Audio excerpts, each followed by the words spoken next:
Hi everybody, I'm Jim Rohn. I was just going over our latest issue of our new magazine called The Achiever.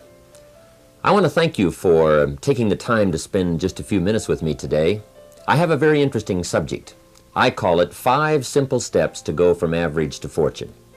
I've been asked to give it in many places for corporations and companies, and now I have the opportunity to share it with you. It's a pretty big subject for someone like me. For my life started out rather modestly, up in farm country in Idaho where I was raised. I grew up in this little community of some 4,000 or 5,000 people, and went to high school, graduated, went to college for a year and a half, and then I quit, decided I was smart enough, and got me a job to see if I couldn't make all of my ambitions come true. My parents, I think, gave me a very good foundation, a very good start. I was an only child, so I think they took some extra time with me and got off to a pretty good start. A couple of years after I left school, I found a very beautiful young lady and persuaded her to marry me, and kept making all of those grand promises, as we're inclined to do, that everything was going to work well and that she had made a wise decision. Well, 2 or 3 years after I'd gotten married, it didn't look like my new bride had made such a wise decision, because I'm now starting to struggle. I've got far too much month at the end of the money, if you've ever known what that's like, and I'm wondering what to do. I'm behind on my bills. I'm willing to work hard, that's not my problem, but it isn't going as well as I had thought it would up until that point. I'm struggling, and I'm wondering what to do. Should I go back to school and get some more education? I didn't have any capital to start a business, so all these questions were going through my mind at a time when I needed some answers, how to really become successful and how to turn my life around. Well, at age 25, good fortune came my way. And sometimes it's a little difficult to describe good fortune. Why do unique things happen to you when they do? Part of that's a mystery to me. I really don't know. One of my friends says, well, things don't just happen. They happen just. And maybe that's it. I really don't know. But my good fortune was, at age 25, I met a very remarkable man. His name was Mr. Shoaff, Mr. Earl Shoaff. And he's the gentleman who gave me those last final answers that I had been looking for up until that time. Mr. Shoaff was a very unique gentleman. He was a businessman, an entrepreneur. He had several businesses. And he took a liking to me, and he hired me, and I went to work for him. I spent the next 5 years working for him. And then, unfortunately, at the end of that 5 years, he died. But I did get to spend 5 years with this remarkable man, and he's the gentleman who gave me the answers. He gave me the points and the ideas that helped to really turn my life around. And I will always be grateful for finding someone who took the time to share their information with me. The best thing Mr. Shoaff gave me was not a job. The best thing he gave me was the benefit of his philosophy. And fortunately for me, his philosophy worked for me. I practiced it, I utilized it, and I put it to work. And about 17 years ago, I was living in Beverly Hills. And I was going through all the notes that I'd gathered up during that 5-year period. And the idea came to me, why not share these ideas with other people? I've used them to change my life. Things have worked out well for me. I wonder if others might find them interesting. So I put all of the material together, and 5 years ago gave my first lecture, my first seminar. And ever since then, I've spent more and more of my time lecturing and sharing ideas on how to do better, how to make your life personally, socially, and economically work out better. And especially for the last 6 or 7 years, I've had the opportunity to travel around the world. The seminar's been translated in many languages, and I find myself now spending the biggest share of my time lecturing, sharing ideas, and trying to come up with answers that can make a difference in your life. Let me give you this simple little talk, how to go from average to fortune. There's 5 simple steps. You might like to make a note of them. Here's the first one. Get serious. That's number 1. I don't know any substitute for that. You've really got to get serious. You don't have to be grim, but you must be serious. I know a guy that's got a half a dozen jokes keeping him from becoming wealthy. He's not known as rich. He's known as a joker, which I guess is okay if that's the kind of life you want to live. But it really isn't the best way to live. To go from average to fortune, you must get serious. And you must get serious about two very important things. Number one is setting your goals and where you want to go. Designing the next 5, the next 10 years is so vitally important. What do you want to do economically? Where do you want to go? What do you want to be? What would you like to have? What would you like to share?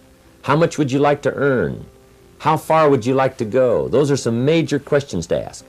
And for that all to work out like you want it to for the next 5 or 10 years, in my personal opinion, you've got to get serious.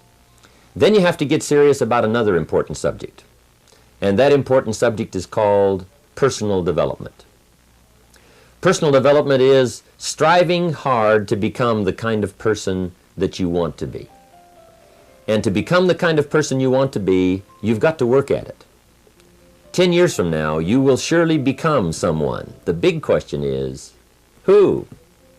What are you becoming? And if you go to work on it now, sure enough, in a very short period of time, you can take on a new direction to become the kind of person you want to be. There's a very important question to ask, and the question is, 10 years from now, you will surely arrive. And the question is, where? So to answer the question of where you want to arrive and the kind of person you want to be, you've got to get serious. So that's point number one. To make your life worthwhile and unique, to go from average to fortune, you've got to get serious. Now, the second point is, get smart. To make your life work out worthwhile, you've got to have some ideas. You've got to have the information. So you've got to be smart. In fact, in this decade, you must be much smarter than you were in the last decade. You've got to read the books. You've got to come up with the information. When I have a chance to talk to the high school kids, that's the theme of my talk. Get smart. There's nothing worse than being stupid. And if you will read the books, learn from your experiences, do all the things that you possibly can to get the information, sure enough, you'll be wiser this year than you were last year. And I've got a few techniques that I teach in my seminar on how to get smarter, keeping a journal, going to the lectures, going to the seminars, listening to the sermons, picking up ideas from other people. You just must keep up this steady process of learning. Never cease your quest for knowledge. And that's one of the key points to go from average to fortune. Get smart. Now here's number 3. You've got to get going. All of the things that you've learned will not do you that much good if you don't put it into an action plan. You've got to get going. In my management and leadership seminar, we teach game plans, how to put all the good things that you've learned into action. Economic action, social action, personal action. How to make the changes and how to actually do the work, how to actually function. Get going, that's the key. Some people are ever learning, but they don't put it into action. They don't really take the action. It's like the man who keeps bringing materials to the building site and never builds anything.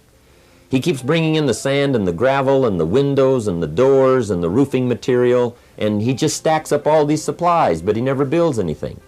See, if you do that long enough, fairly soon they'll come and take you away. You've got to do something with what you've learned. You've got to take action. You've got to get going.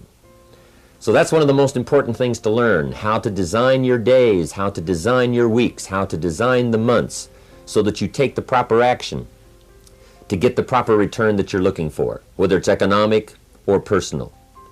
Get going. It's a major key. Now here's number 4. You must get excited.